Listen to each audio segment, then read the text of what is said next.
Hello class, welcome back बच्चों।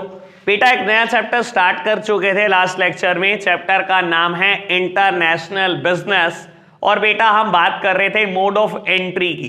ठीक है ना, कि इंटरनेशनल बिजनेस में आप एंट्री कैसे ले सकते हो, या बेटा स्कोप ऑफ इंटरनेशनल बिजनेस, दोनों टॉपिक सेम है बाबू। अब बात करनी है मेरे को एक्सपोर्टिंग इंपोर्टिंग के एडवांटेज और डिसएडवांटेज से। स्टार्ट करने से पहले बेटा एक बात करूंगा, और ये पुरानी बात है जो मैंने आप सबके साथ कभी ना कभी की है। जिन्होंने बेटा पास में नहीं समझी ये बात, अब दोबारा एक बार ढंग से सुन लेना। बेटा बात कर रहा हूं एक्सपोर्टिंग इंपोर्टिंग की। अच्छा एक बार याद तो करा दो, कितने मोड ऑफ एंट्री है बेटा। एक्सपोर्टिंग इंपोर्टिंग की हमने कल बात की थी। सेकेंड वन हमने बात की थी बेटा लाइसेंसिंग फ्रेंचाइजिंग की। थर्ड वन पे हमने फॉरेन इन्वेस्टमेंट की बात करी थी, जिसमें joint venture and wholly owned subsidy, और लास्ट में मैंने लिखा था outsourcing, that means contract manufacturing. कुल मिलाकर 5 रास्ते हैं, exporting importing, licensing franchising, joint venture, wholly owned subsidy और कॉन्ट्रैक्ट मैन्युफैक्चरिंग। पांचों के एडवांटेज डिसएडवांटेज मेरे कोर्स में नहीं। जब मैंने एक्सपोर्टिंग इंपोर्टिंग लिख दिया, इसमें मर्केंडाइज भी आ गया और सर्विस भी आ गई, गुड्स का एक्सपोर्ट इंपोर्ट भी आ गया और सर्विस का इंपोर्ट एक्सपोर्ट भी आ गया। सर सबसे पहले बात करेंगे एक्सपोर्टिंग की और इंपोर्टिंग की। मेरे प्यारे बच्चों बहुत आराम से मेरी तरफ देखना बाबू। नॉर्मली दुनिया को क्या लगता है, अगर मैं आज पूछ लूं ना किसी 11th क्लास के बच्चे से और आपके टीचर से भी कि एक्सपोर्टिंग क्या होती है, तो उनको लगता है बेटा गुड्स बेचना फॉरेन कंट्री को बेटा एक्सपोर्टिंग होती है। और मैं हमेशा मना करता हूं बेटा, little knowledge is a very dangerous thing. कम ज्ञान बड़ा खतरनाक होता है। आपको लगता है 11th तो ऐसे ही अच्छा, बच्चों का जितना मर्जी बुद्धू बना लो। बेटा इंडिया का कस्टम एक्ट पढ़ लेना तो पता लगेगी सही डेफिनेशन तो वहां से कि एक्सपोर्टिंग क्या होता है, इंपोर्टिंग क्या होता है। तो बेटा सेल करना फॉरेन कंट्री में गुड्स कभी एक्सपोर्टिंग नहीं होता, ठीक है ना। ये तो it is a mayor myth, teachers का मिथ है बेटा। आपको बता देता हूं, अगर आप बेटा डेफिनेशन पढ़ोगे तो डेफिनेशन में हमेशा लिखा है sending goods to the foreign countries export. Sale word ही नहीं लिखा बेटा, ठीक है ना। And what is importing? Bringing the goods from the foreign country to the home country is known as import। कभी नहीं वर्ड लिखा परचेज। वर्ड परचेज ही नहीं है, वर्ड सेल ही नहीं है बेटा। वर्ड है बेटा सेंडिंग और ब्रिंगिंग। वर्ड ऐसे लिखे गए हैं, और आपकी नॉलेज के लिए बता दूं 11th क्लास में भी ऐसे ही लिखे गए हैं। जब आप पेज नंबर 272 पढ़ोगे ना, वर्ड ऐसे ही लिखे हुए हैं, लेकिन आपके टीचर पता नहीं क्या ही बताते हैं आपको। मैं एक चीज क्लियर करना चाहता हूं आपको, इस टर्म को बहुत आराम से सुन लेना। मैंने ना पास्ट में कभी ना कभी ऐसी बात आपके साथ जरूर की है, ठीक है ना। ना तो सेल ना ही परचेज, ये वर्ड यूज भी नहीं मत करना, ठीक है ना। एक बात याद करा देता हूं। एक टाइम की बात है बेटा, Sachin Tendulkar last test match खेलने ऑस्ट्रेलिया गए थे, ठीक है ना। तो फॉर्मूला 1 रेस के एक बहुत बढ़िया प्लेयर हैं बेटा माइकल शूमाकर, वो बिग फैन थे बेटा सचिन तेंदुलकर के। उन्होंने उनको 1 करोड़ की कार गिफ्ट करी, ठीक है। जब कार इंडिया में आ रही थी तो सर इंपोर्ट की डेफिनेशन में ये कवर हो रही थी। क्यों बेटा? सर इंपोर्ट क्या होता है? फॉरेन कंट्री से गुड्स परचेज करके लाना। तुम्हारे टीचर के हिसाब से तो यही होता है बेटा कि फॉरेन से गुड्स परचेज करके लाना। सर लेकिन सही डेफिनेशन क्या है बेटा? Bringing the goods from the foreign country to the home country is known as import. अब ये तो इंपोर्ट हुआ बेटा। देख लो डेफिनेशन सेटिस्फाई हो रही है कि नहीं हो रही है ना। और बेटा इंपोर्ट ड्यूटी थी लग्जरी कार पे 200%, यानी कि अगर 1 करोड़ का गिफ्ट था वो कार, तो 2 करोड़ का टैक्स था, ठीक है। वो एक सेपरेट मुद्दा मैंने आपके साथ बहुत डिटेल में डिस्कस किया हुआ है कि क्या क्या हुआ था बेटा, ठीक है ना। ऐसे ही कभी वर्ल्ड कप पे भी हुआ था। जब इंडिया वर्ल्ड कप जीती थी बेटा, तो जब वर्ल्ड कप इंडिया आ रहा था it is considered as import, क्योंकि डेफिनेशन सेटिस्फाई करती है बेटा इस चीज को। समझ आई बात? समझ में आया बेटा? इंपोर्ट खरीदना नहीं होता, इंपोर्ट बेटा गुड्स को लाना होता है। फॉरेन कंट्री से गुड्स लाए बेटा इंपोर्ट है। समझ आई बात? बेटा एक्सपोर्ट ऐसे ही बेचना नहीं होता, भेजना। बेचना नहीं, भेजना। सुनना बाबू, मैंने ये एग्जांपल पहले भी लिया था आपके साथ साथ। यूएस में एप्पल फोन के पार्ट्स बने, और जब आपने चाइना में भेजे असेंबलिंग के लिए, बस मुझे ये बता दो ये जो भेजे मैंने एक्सपोर्ट है कि नहीं है यूएस के हिसाब से? मानते हो ना इट इज एक्सपोर्ट? क्लियर है ना बात? तो बेटा भेजना एक्सपोर्ट होता है, बेचना नहीं। आई होप मैं क्लियर हूं इन दोनों टर्म को लेकर। मैं कि कोई भी गलत बात पढ़ा नहीं सकता भाई, अपने खून में नहीं है गलत पढ़ाना। इतनी बात ओके। चलो जी, अब मैं वापसी आ जाता हूं एडवांटेजेस डिसएडवांटेजेस पर। जिन्होंने पहले नहीं पढ़ा था उनको मैंने क्लियर कर दिया, बाकी पुराने बच्चों को मैंने बात पहले भी बताई। बेटा लो प्यारे बच्चों, करते हैं बात एडवांटेजेस क्या होंगी एक्सपोर्टिंग इंपोर्टिंग की और डिसएडवांटेजेस क्या होंगी। बेटा देखो, सोचनी हम नहीं है, ठीक है ना, हर बार स्पून फीडिंग हो वो बात ठीक नहीं।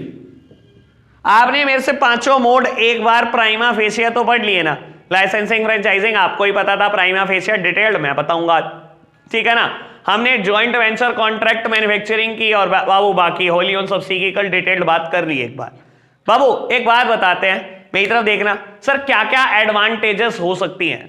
आराध्या यहां पर देख लो बेटा, मैं यहां पढ़ाता हूं। हाँ जी बेटा, क्या क्या एडवांटेजेस क्या क्या डिसएडवांटेजेस हो सकती हैं। सबसे पहले एक्सपोर्टिंग एंड इंपोर्टिंग की पहली एडवांटेज बेटा, it is the easiest way of gaining entry into the international market.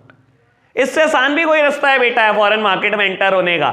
Sir अगर आप देखोगे लाइसेंसिंग फ्रेंचाइजिंग इससे कॉम्प्लेक्स है, अगर आप ज्वाइंट वेंचर के लिए जाओगे वो बहुत कॉम्प्लेक्स है, अगर आप होली ऑन सब्सिडी के लिए जाओगे वो मोस्ट कॉम्प्लेक्स फॉर्म है। Sir exporting and importing is the easiest way of gaining entry into the international market. इससे आसान कोई रास्ता ही नहीं है बेटा। आप अपने देश बैठे हो, गुड्स जा रहा है बेटा, आपके नाम से जा रहा है फॉरेन कंट्री में, इससे आसान क्या रास्ता हो सकता है। समझ आई ना बात बेटा, easiest way of gaining entry into the foreign market, सबसे पहली बात। दूसरी बात बेटा, आप एक्सपोर्टिंग और इंपोर्टिंग के केस में सबसे कम टाइम लगाते हो फॉरेन कंट्री में, सबसे कम मनी लगाते हो। क्या आपने फॉरेन कंट्री में इन्वेस्टमेंट करी कुछ? अपने देश बैठे हो बेटा, क्या इन्वेस्टमेंट करी आपने? इसी वजह से ये भी समझ लो, ना तो आपने फॉरेन कंट्री में टाइम लगाया, ना ही आपने फॉरेन कंट्री में पैसा लगाया बेटा। और ये बात समझ लो, क्योंकि आपने पैसा नहीं लगाया तो आपके ऊपर कभी भी कोई पॉलिटिकल एक्सपोजर आ ही नहीं सकता। That means political risk rise ही नहीं हो सकता आपके ऊपर। मैं ऐसा क्यों बोल रहा हूं सुनना बाबू, मैं बोलता हूं आप एक इंडियन हो और आपने चाइना में जाकर एक ज्वाइंट वेंचर सेटअप करा, 50% पैसे आपने लगाए, 50% कोई वहां का बेटा लोकल पार्टनर ढूंढा आपने और बेटा डायरेक्ट मार्केटिंग कर रहे हो, डायरेक्ट प्रोडक्शन कर रहे हो। कल याद आई होगी एफडीआई में ये बात बोल रहा था, सर याद नहीं आई क्या? डायरेक्ट इन्वेस्टमेंट याद है ना सर। अब एक बात सुनो, आज बेटा चाइना गवर्नमेंट और इंडियन गवर्नमेंट के रिलेशन बिगड़ जाए और चाइनीज गवर्नमेंट ये कह दे कि इंडियन सारी कंपनी बैन, सर क्या होगा आपका? अरबों रुपए की इन्वेस्टमेंट लगी हुई है सर, सब यूजलेस, सब जीरो। वापसी आना पड़ेगा अपने देश सारा तामझाम छोड़कर, कई करोड़ों का पॉलिटिकल रिस्क राइज हो जाएगा। और यही मैं सोचता हूं बेटा, एक्सपोर्टिंग और इंपोर्टिंग के केस में आपने फॉरेन कंट्री में क्या इन्वेस्ट कर रखा होता है? कुछ भी तो नहीं। कोई आपने इन्वेस्टमेंट कर रखी है फॉरेन कंट्री में? कोई फैक्ट्री डाली हुई है? कोई प्रोडक्शन मार्केटिंग कर रहे हो? कोई मशीनरी खरीदी हुई है? कुछ भी नहीं। ये सब चीजें आप अपने देश से ऑपरेट कर रहे हो, सिर्फ गुड्स ही तो बेचते हो। अगर उन्होंने कह दिया इंपोर्ट एक्सपोर्ट बैन तो क्या हो गया? आपका प्रोडक्ट आपके घर पड़ा है, आपकी बेटा मनी कहीं नहीं जा रही, आपको कोई पॉलिटिकल रिस्क राइज नहीं हो रहा। जब मैंने इन्वेस्टमेंट ही नहीं कर रखी फॉरेन कंट्री में तो बर्बाद भी क्या कर सकते हो? कुछ भी नहीं। क्लियर है ना बात? तो बेटा ये इजीएस्ट वे ऑफ एंट्री है, सबसे कम टाइम सबसे कम मनी स्पेंड करते हो फॉरेन कंट्री में, क्योंकि सबसे कम मनी स्पेंड करते हो बेटा, इसलिए सबसे कम पॉलिटिकल रिस्क आता है। 3 बातें, कोई दिक्कत तो नहीं? बात समझ में आई? सर डिसएडवांटेजेस की बात करो तो सर यहीं से उठा लो बात, क्योंकि बेटा आपने सबसे कम टाइम स्पेंड किया होता है फॉरेन कंट्री में, या ज्यादा से ज्यादा बेटा आपके एग्जेक्टिव्स ने या आपने खुद ने 3-4 विजिट दी होती है फॉरेन कंट्री में। अच्छा मैंने यहाँ एक्सपोर्ट कर रहे हैं, अच्छा चल एक बार बायर से मिला, 3-4 विजिट दी होती है आपने। तो बेटा आप उस कंट्री के कस्टम के बारे में जानते ही कितना है, आप उस कंट्री के बिजनेस प्रैक्टिसेस के बारे में जानते ही कितना है। ये सोचो बेटा, एक तो आप हो बेटा इंडियन जो चाइना में गुड्स सिर्फ एक्सपोर्ट कर रहे हो, क्या जानते हो आप चाइना के बारे में? और एक इंसान वो है जिसने चाइना में ज्वाइंट वेंचर सेटअप किया है। ज्यादा किसको पता होगा वहां के कस्टम के बारे में? जिसने ज्वाइंट वेंचर सेटअप किया है वो तो डेली मिल रहा है बेटा, कई लाख बायर मिल चुका होगा आज तक, वो सारे कस्टम जानता है, वो सारी बिजनेस प्रैक्टिसेस जानता है वहां की। तो बेटा वो थोड़ा सा एडवांटेजियस पोजीशन में होता है बेटा जो इंसान ज्वाइंट वेंचर सेटअप करता है, उसे वहां के बिजनेस की पूरी समझ होती है, जबकि आपको नहीं होती, आपको आधा अधूरा ज्ञान होता है। आपने या तो कोई विजिट नहीं लगाई होती उस कंट्री में, या 2-4 विजिट लगा लोगे, तो डिसएडवांटेजियस पोजीशन में हो आप बहुत। वो भी करूंगा बात, अभी रुक तो जा। हाँ जी, इतनी बात हो क्या? क्या बात समझ में आई? सर दूसरी डीमेरिट की बात करूं बेटा, क्योंकि आप गुड्स एक्सपोर्ट कर रहे हो, मान लो आप इंडिया के रेजिडेंट और बेटा चाइना में गुड्स एक्सपोर्ट कर रहे हो। सर एक्सपोर्टिंग में अब क्या दिक्कत आती है? सबसे बड़ी दिक्कत बेटा फ्रेट चार्जेस। इतना किराया भाड़ा पड़ेगा, एडिशनल पैकेजिंग होगी। सर पता है ना, मरीन के तो अपने ही रिस्क है, गुड्स जाएगा तो मरीन रूट से ही ना बेटा, ठीक है ना। Sir air root is very costly, ठीक है ना, और लैंड रूट से हम नहीं भेजते गुड्स चाइना, ठीक है ना। तो मरीन रूट से गुड्स जाने वाला है बेटा, और ये समझ लो बेटा मरीन के अपने ही रिस्क है, तो एडिशनल पैकेजिंग होके जाएगा, फ्रेट का खर्चा, और मरीन में बिना इंश्योरेंस हुए गुड्स नहीं जाते। ये पुरानी बात है, कभी ना कभी आपके साथ किया, तो इंश्योरेंस का खर्चा। यानी कि बेटा जब भी आप गुड्स एक्सपोर्टिंग इंपोर्टिंग के थ्रू भेजते हैं बेटा दूसरी कंट्री में, एडिशनल खर्चे जरूर अराइज हो जाते हैं। अच्छा यही सोचो अगर आपने चाइना में ज्वाइंट वेंचर सेटअप किया होता, किराया भाड़ा बहुत कम। सर चाइना में गुड्स भेजना और इंडिया से चाइना में गुड्स भेजना तो किराए भाड़े में अंतर नहीं है। सर इंश्योरेंस कराना कंपलसरी होता? नहीं बेटा, मरीन में कंपलसरी था, वहां नहीं होता। यहाँ एडिशनल पैकेजिंग भी करी आपने कि मरीन में गुड्स खराब ना हो जाए बेटा, वहां थोड़ी एडिशनल पैकेजिंग करते। तो बेटा ज्वाइंट वेंचर में आप ये खर्चे बचा सकते थे, या हॉली ऑन सब्सिडी में आप ये खर्चे बचा सकते थे, जबकि एक्सपोर्टिंग इंपोर्टिंग इस सेंस में थोड़ी कॉस्टली बढ़ती है, महंगी बढ़ती है बेटा। क्लियर है बात? समझ आई बात? सर एक आखिरी लिमिटेशन की बात करूं तो बाबू, एक्सपोर्टिंग इंपोर्टिंग फिजिबल ऑप्शन नहीं है when import restrictions are exist in the foreign country. सुन लो प्यारे बच्चों, में क्या बात बोल रहा हूं। Exporting importing is not a feasible option when import restrictions are existed in the foreign country.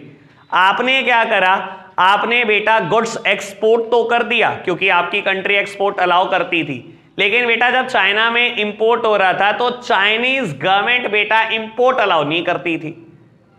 Sir import restriction थी वहां पर, तो बेटा क्या एक्सपोर्टिंग इंपोर्टिंग ऐसे केस में फिजिबल ऑप्शन है? नहीं बेटा, उनकी गवर्नमेंट ने कह रखा है कि हम इस चीज का क्या करेंगे बेटा, इंपोर्ट अलाउ नहीं करेंगे। तो आप इंपोर्ट अलाउ नहीं कर रहे बेटा, इंपोर्ट अलाउ नहीं है बेटा, तो आपका गुड्स अंदर एंट्री नहीं ले सकता। तो ऐसे केसेस में आपके लिए ज्वाइंट वेंचर ज्यादा अच्छा रहता है बेटा। आप सीधा चाइना में जाके ज्वाइंट वेंचर सेटअप करो, इन हाउस प्रोडक्शन करो उनके बेटा, वहीं बेच दो। इंपोर्ट ही तो अलाउ नहीं कर रहे बेटा, और उस चीज का इन हाउस प्रोडक्शन थोड़ी मना कर रहे। क्लियर है बात? इस बात को समझते हो? मान लो बेटा इंडिया का कस्टम एक्ट कहता है एलईडी का इंपोर्ट अलाउड नहीं है, तो ये थोड़ी कह रहा है बेटा इंडिया में एलईडी नहीं बिकेंगे, इंपोर्ट अलाउड नहीं है। आ जाए कोई भी कंपनी इंडिया में फैक्ट्री लगा ले, बनाकर बेच दे। सेम बात कह रहा हूं मैं, एक्सपोर्टिंग इंपोर्टिंग फिजिबल ऑप्शन नहीं है बेटा जब इंपोर्ट रेस्ट्रिक्शन बेटा किसी के कस्टम में एग्जिस्ट कर रही हो। आपने तो एक्सपोर्ट कर दिया, सामने वाले देश में बेटा इंपोर्ट रेस्ट्रिक्शन है उस चीज के ऊपर, तो आप इंपोर्ट नहीं कर पाओगे, इसलिए आपका प्रोडक्ट अंदर एंट्री नहीं लेगा बेटा। तो ज्वाइंट वेंचर वहां पर काम कर जाएगा, ना एक्सपोर्टिंग इंपोर्टिंग काम नहीं करेगा। क्लियर है ना बात? तो मैंने 3 मेरिट का जिक्र करा बेटा, 3 डीमेरिट का जिक्र करा। इंट्रो की शुरू की 3 से 4 लाइन पढ़ो और बेटा एडवांटेज डिसएडवांटेज पढ़कर बताओ, कोई दिक्कत तो नहीं। बेटा मेरी तरफ देखना 2 मिनट। बाबू एक डिसएडवांटेज मैंने अभी बताई थी बेटा, एक्सपोर्टिंग वहां पर फिजिबल ऑप्शन नहीं रह जाएगा अगर बेटा देश में दूसरे देश में इंपोर्ट रेस्ट्रिक्शन एग्जिस्ट कर रही होंगी। समझाने के लिए एक बात बोलता हूं, दुबई से एक इंसान गोल्ड एक्सपोर्ट करना चाहता है इंडिया में, ठीक है जी बाबू, इंडिया में कस्टम एक्ट में लिखा हुआ है कि आप गोल्ड ऑर्नामेंट्स वगैरह इंपोर्ट कर नहीं सकते। कोई भी देश गोल्ड के इंपोर्ट एक्सपोर्ट को फ्रीली परमिट करता ही नहीं, ठीक है। तो क्या एक्सपोर्टिंग आपके लिए फिजिबल ऑप्शन है? नहीं है। ऐसे केसेस में क्या आप ये नहीं कर सकते कि इंडिया में ज्वाइंट वेंचर सेटअप करते, इंडिया में ही ऑर्नामेंट्स बनाते, इंडिया में ही बेचते? वो थोड़ी मना कर रही है हमारी गवर्नमेंट। क्लियर है ना बात? आपको ये भी बता सकता हूं बेटा, जैसे मीट बहुत एक्सपोर्ट होता है इंडिया से, ठीक है ना, ठीक है ना। इंडिया का खुद का कस्टम मना करता है वाइल्ड एनिमल की बॉडी आप इंपोर्ट नहीं कर सकते, मतलब किसी भी तरीके से उनका मतलब मेन मोटो है वाइल्ड लाइफ को प्रिजर्व करना, ठीक है। आप इंपोर्ट तो नहीं कर सकते, लेकिन अगर यहां कोई जानवर मर जाए तो बेच नहीं सकते, तो बेच सकते हो। तो इंडिया में रह के वो काम कर सकते हो जो आप एक्सपोर्टिंग इंपोर्टिंग के थ्रू नहीं कर सकते। समझ आई बात? All clear? बढ़ाएं बात को आगे। बेटा बात करेंगे लाइसेंसिंग फ्रेंचाइजिंग पर, सब सामने देखेंगे बेटा। इसका इंट्रो कल मैंने नहीं दिया था, मैंने कह दिया था आपने पढ़ा हुआ है बस, ठीक है कल करेंगे इसके बाद। लो जी बेटा, licensing and franchising. Babu licensing और फ्रेंचाइजिंग में क्या होता है बेटा? One party is the licensor. मैं बोलूं मैकडी हेड ऑफिस या बेटा मैकडी बाकी इंडिया में जितनी भी ब्रांचेस है ब्रांच ऑफिस बेटा, या फ्रेंचाइजी ऑफिस बेटा। मैकडी का जो हेड ऑफिस है इसको आप बोलते हो लाइसेंसर, और बेटा इसको हम बोलते हैं लाइसेंसी। ऐसे ही बेटा फ्रेंचाइजी के केस में इसको हम बोलते हैं फ्रेंचाइजर, और बेटा इसको हम बोलते हैं फ्रेंचाइजी। बाबू क्या होते हैं लाइसेंसर, लाइसेंसी या फ्रेंचाइजर, फ्रेंचाइजी? बेटा अंडर लाइसेंसिंग एंड फ्रेंचाइजिंग आप एक कॉन्ट्रैक्चुअल एग्रीमेंट करते हो। बेसिकली बेटा लाइसेंसर लाइसेंसी से या फ्रेंचाइजर फ्रेंचाइजी से कॉन्ट्रैक्ट करता है, और कॉन्ट्रैक्ट में यह लिखकर देता है कि आप मेरा कॉपीराइट, आप मेरा पेटेंट और आप मेरा ट्रेडमार्क यूज कर सकते हैं। मैं आपको अपनी इंटेंजिबल प्रॉपर्टी आईपीआर यूज करने की परमिशन दे रहा हूं, बट इसके बदले में आपको मुझे रॉयल्टी इनकम देनी पड़ेगी। अब मैं बताऊंगा रॉयल्टी क्या चीज होती है। पहले बताओ मेरे वर्ड समझ आए? सर एक बात बताओ, क्या लाइसेंसर अपना ट्रेडमार्क यूज करने की परमिशन नहीं देता? सहारनपुर का डोमिनोज जगह जगह डोमिनोज के नाम से नहीं ऐड करता, तो उसी का तो ट्रेडमार्क, उसी का ही तो नाम इस्तेमाल कर रहे हो आप। सर नहीं कर रहे क्या? सर आप देखो, आप उन्हीं के पेटेंट उन्हीं के फॉर्मूला यूज नहीं कर रहे। जब भी कोई भी रेसिपी, कोई भी मेन्यू में कोई प्रोडक्ट ऐड करते हो, वहां से आते हैं फॉर्मूला, इतनी क्वांटिटी में इतना मिक्स करना है, इतनी क्वांटिटी में ये मिलाना और ऐसा ही टेस्ट आएगा। सर सारे उन्हीं के तो फॉर्मूला यूज कर रहे हो आप। तो बेटा under licensing and franchising, licensor और फ्रेंचाइजर, लाइसेंसी और फ्रेंचाइजी को क्या करते हैं बेटा? राइट देते हैं, right to use the IPR under a contract. एक कॉन्ट्रैक्ट में आप लिख के देते हैं कि आप मेरा कॉपीराइट, पेटेंट, ट्रेडमार्क यूज कर सकते हैं, बदले में आपको मुझे रॉयल्टी इनकम देनी पड़ेगी। कोई समझता है रॉयल्टी क्या होती है?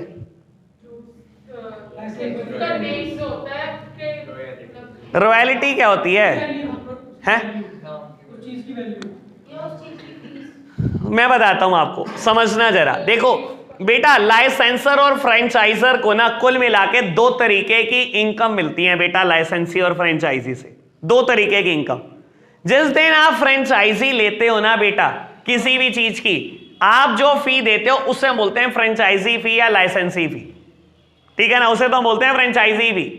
आपने आज फ्रेंचाइजी ली, जैसे कि मैकडी की फ्रेंचाइज लेने बैठोगे 3 करोड़ रुपए खर्चा है, ठीक है ना? 3 करोड़ रुपए फ्रेंचाइजी फीस है बेटा, जिसमें से 1 करोड़ इज नॉन रिफंडेबल, वो वापसी नहीं होंगे, और 2 करोड़ रिफंड हो जाएंगे जिस दिन बेटा आप छोड़ोगे जिस दिन फ्रेंचाइजी 2 करोड़ ले जाना, और 1 करोड़ कभी रिफंड नहीं होंगे बेटा। इसे तो हम बोलते हैं फ्रेंचाइजी फी है ये, ठीक है ना? और दूसरी इनकम होती है रॉयल्टी इनकम। रॉयल्टी इनकम क्या होती है बेटा? आप अपनी डेली सेल में से, आपका दोनों का एग्रीड होता है बेटा, ठीक है ना, कि सेल में से हमारा इतना मुनाफा है और मुनाफे का इतना % इसका दोगे। जैसे कि बता देता हूं, मान लो आपकी आज की सेल हुई बेटा लाइसेंसी के यहां पर, मतलब किसी भी मैकडी स्टोर में 50,000 रुपए सेल है। इन्होंने लाइसेंसर ने लाइसेंसी को पहले बताया हुआ है कि जितनी हमारी सेल है ना उसमें 50% हमारी कमाई है। मुझे नहीं पता कितना होता है, पर हाँ एवरेजली रेस्टोरेंट वाले बिजनेस में 40 से 50% कमाई होती है। तो इन्होंने बताया हुआ है कि हमारी 50% कमाई है, यानी कि आज की कमाई कितनी है? 25,000। 25,000 का 30% मेरा 70 तेरा। सर ये 30% इसकी रॉयल्टी इनकम है, यानी कि बेटा जितना प्रॉफिट लाइसेंसी कमाता है अपने स्टोर में उसका 30% प्रॉफिट तो इसको देता ही देता है, वो बेटा रॉयल्टी इनकम है। तो आपको 70 क्यों कमाने का मौका दिया जाता है? 2 वजहें हैं। एक तो आपने इतनी मोटी फ्रेंचाइजी फी दी हुई है, तो बेटा लाइसेंसर चाहता है आप वो रिकवर कर लो अपने 70% में से।